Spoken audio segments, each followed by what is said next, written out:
If you're a young family in California dreaming of more space, better schools, and an adventurous lifestyle in Tennessee, then this video is for you.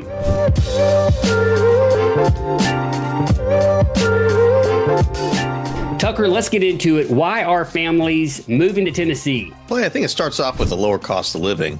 Whether it's the size of the home that you're going to get, the utilities, or even your property taxes, they all add up to be able to purchase a bigger home. Man, that's exactly right. And there's also going to be better housing options for people, wouldn't you say, in Tennessee versus California, right? Absolutely, Clay. And I think even today we're going to go through whether you're at 600,000 or 750,000 or even $1 million, about what you can get, how much square footage, what does your yard look like? They're all important. That's right. And there's so many family-friendly neighborhoods in Tennessee. I think that's what a lot of people want. So we're going to explore those in this video. And don't forget, Tennessee is a no state income tax state. So a lot of people are loving that aspect of life in Tennessee, right? Well, absolutely, Clay. And don't forget about the outdoor lifestyle. Whether you're in Brentwood and you have the trails, whether you're in the southern part of Nashville and you want to walk around Radnor Lake, these are all key areas where people go to congregate, catch up with other friends, or just go check out by themselves. That's right. So some of the best areas are right around Nashville. Let's call it 30, 45 minutes, sometimes even an hour away. But there's lots of options close to downtown Nashville. I think we got to start with Spring Hill. It's to the south by about 30 minutes, and it is a growing area. It's a lot of farmland, but it's turning into neighborhoods, and lots of families are flocking there. Tucker, where else do people need to know about? Absolutely. And Clay, when people call us from California, it's typically a family. They have questions about schools, and they have questions about where they can get involved in the community and find those connection points. And it is a Spring Hill. And it's also Thompson Station, which is just to the north of Spring Hill. They almost look like they're all one big area. So it's definitely a place to check out. Those are definitely hot spots, and they are both close to historic downtown Franklin. When people come to Nashville, if they go visit downtown Franklin, it's almost cooler than a lot of parts of Nashville. So it's an actual hub for activity. Again, about 30 minutes south of downtown Nashville and not too far from Spring Hill and Thompson Station. Where else is there, Tucker? And you're right, Clay. When people call, the first conversation is usually Franklin, Tennessee, because of the downtown square. You have the factory. You do have all those walking trails that are all around there. And then from there, when we expand that conversation, one of the areas we talk about that's just a little bit to the north, Nolensville, Tennessee. Neighborhood feel, great community around those schools over there.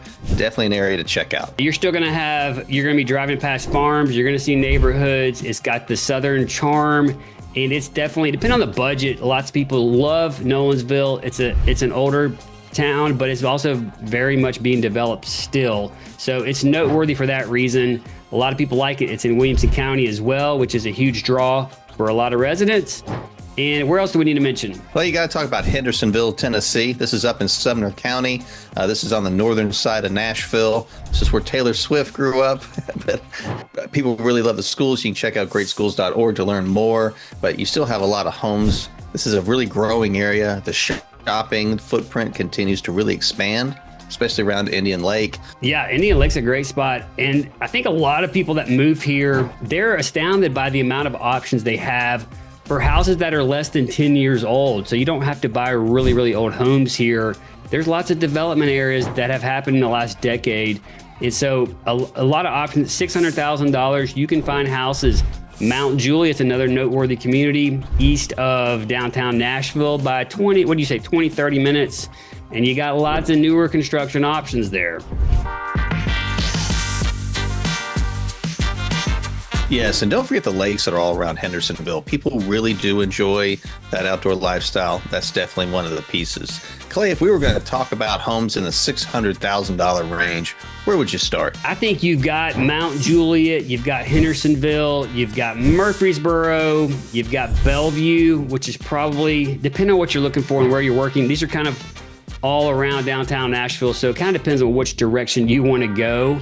But you do have options in multiple communities that are suburbs of downtown Nashville at $600,000. And it kind of depends also on how important are schools to you, which county do you want to be in. We help a lot of people navigate, hey, what's the difference between Davidson, Williamson County, and Rutherford County and some of the other surrounding counties? And then a lot of the conversation depends on, are your kids in school? Are they going to public school or not? Let's research the schools a little bit and make sure we're finding those right spots for you. Well, absolutely. There's a lot of dots to connect through this whole equation of trying to find the right home. For some, it is in Davidson County, in Bellevue, because parents usually need to be downtown. They have a gorgeous new school that you definitely need to check out. But if you're not right there at the $600,000 range, because you're at a $750,000 range, Clay, talk to me about those price points. Yeah, I think that takes you really into more of the Spring Hill product, the Franklin product, and areas around Franklin. So you're going to find a little bit, it's a notch up above that 600, but it's going to feel a little bit different. And there's some great communities in Franklin, family friendly sidewalk communities. We have videos on some of these. Definitely check those out too. That go into actually detail on each neighborhood, but there's some neighborhoods I really love around 96 in Franklin that are going to be in that price range, Tucker. Well, yes. And one of the things that continues to come up in these conversations is, Tucker, talk to me about the amenities and the neighborhood pool. People are moving here usually in the spring or the summertime, and they're trying to find places or connection points for their kids. So usually the neighborhood pool is one of those first places to really start. We're ready to have that conversation as well. I love neighborhoods with pools. I mean, what a great way to meet people if you're new to town. So definitely an asset. Now, after $750,000, if you go up to that $1 million price point, you kind of open up a few more new options, including Brentwood, which is an extremely popular suburb. That's between downtown Nashville and Franklin. And there are options in Brentwood. I mean, the prices go way up from there, from $1 million as well, but you're starting to get options around that $1 million mark for sure in Brentwood. Super highly rated schools and a great location if you're either going to Nashville or south to Cool Springs to work. Brentwood is a real hot spot. Tucker, what else for $1 million should people can consider, you think? Absolutely. Brentwood's usually one of the first discussions because people are trying to be downtown. It's just that happy medium of a small commute. But when you move further south, whether you have College Grove, you have Arrington at $1 million plus, you're going to get a gorgeous yard, big home, lots of amenities. Definitely want to check out those neighborhoods. That's right. And I think people can then consider, hey, do I want an HOA community or a non-HOA community? That's right. There's lots of areas that do not have an HOA, and you could tear your house down and build a new house. You could put a structure in the backyard. You could, in some places, get chickens. It just depends. It depends on if there's, if it's a city proper or if it's just county. It depends on if there's an HOA or not. HOAs, I think, depending on who you ask, there's pros and cons. They regulate the neighborhoods. They may drive you crazy depending on who's running the HOA, but they have their place. But just know that in Nashville and in Tennessee, you got both options. And there's pros and cons to both, but you definitely have both options on the table, Tucker.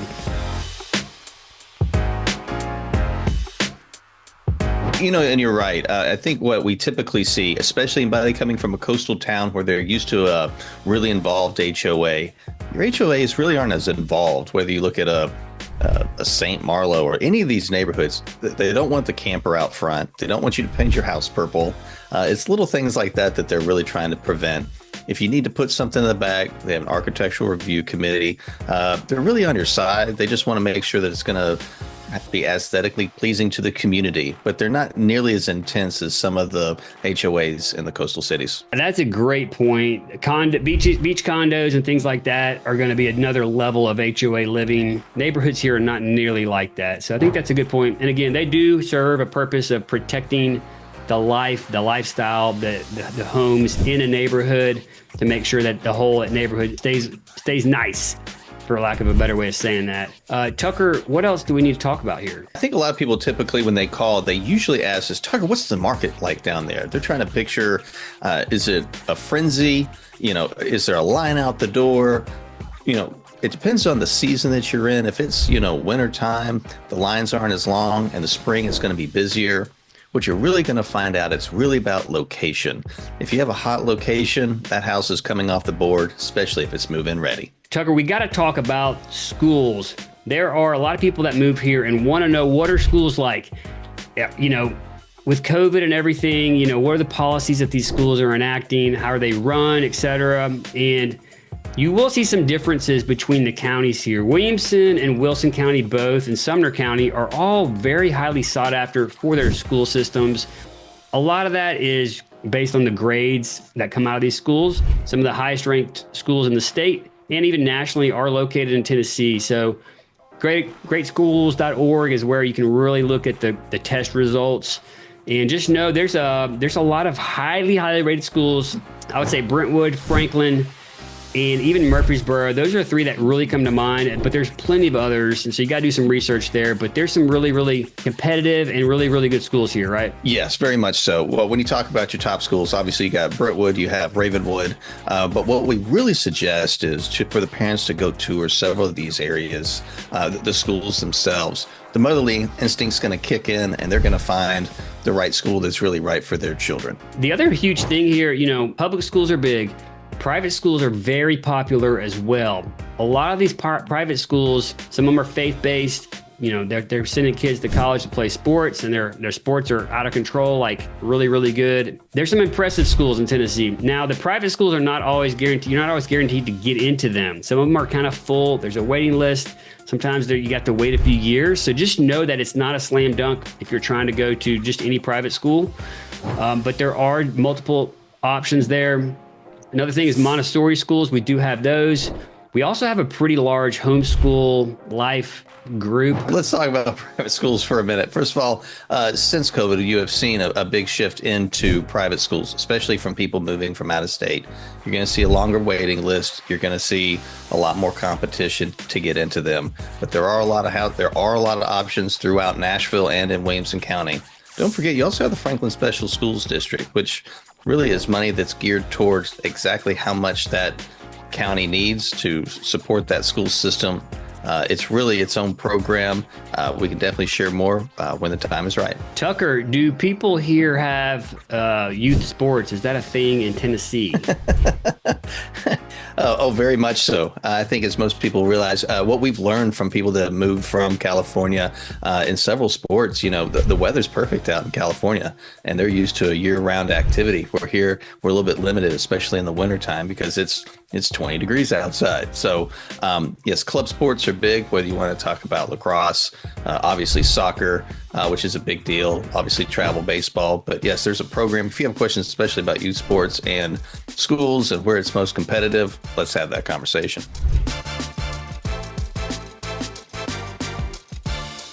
Let's go. We got basketball, we have volleyball, we have dance. That's just my household. That's what we got going on. And a multitude of other sports too. Tucker, we got to talk a little bit about community involvement. And I think the churches, we have some of the absolute best church worship music in the whole world because we're in Music City and these musicians sing in the band at church. It's crazy, right? Very much so. It doesn't matter what church you go to. It's like, the choir's going to hit it, the music, the band, it's going to be in point. But it's also a great connection point. The feedback that we get from people once they've settled here is they're shocked about how open and friendly the business community is, the church community, and just how easy it was for them to really connect and really find their place. All right, we got to talk about lifestyle a little bit more. We have hiking, we have outdoors, we have tons of greenery, green space, parks, trails, you name it, cycling, swimming.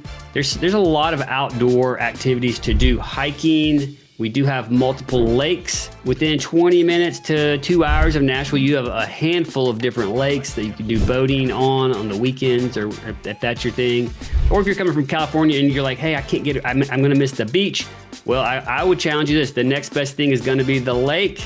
Tucker, that's a big deal. But what else do people do for lifestyle in Tennessee? Before we get into that, when you do talk about lake, you got to talk about lake houses. When you're going to talk about that, you got to ask Clay these questions. There's multiple lakes where you can live all around it. That's right up his alley. But also, there's a lot of people that just want to own a boat and just do that piece. They don't want to live on it. There's plenty of that here as well. So there's an exciting development that's not officially announced, but it's going to be one of these surfing lakes that is coming to Middle Tennessee. Stay tuned. We're going to drop videos on it once it's official. But if you're a surfer and you got to get to surfing, well, just stay tuned. All right. Stay with us. It's coming here, baby. We're excited. Well, and then, yes. And then don't forget about how many indoor pickleball facilities are about to open within the next 12 months. There's plenty of outdoor, but Clay, tell me a little bit more about all these pickleball facilities. They're clutch. In the middle of the winter or the middle of the summer, you're going to want to play indoor pickleball. and they're all coming. 2025 is the year. So it's happening. It's coming.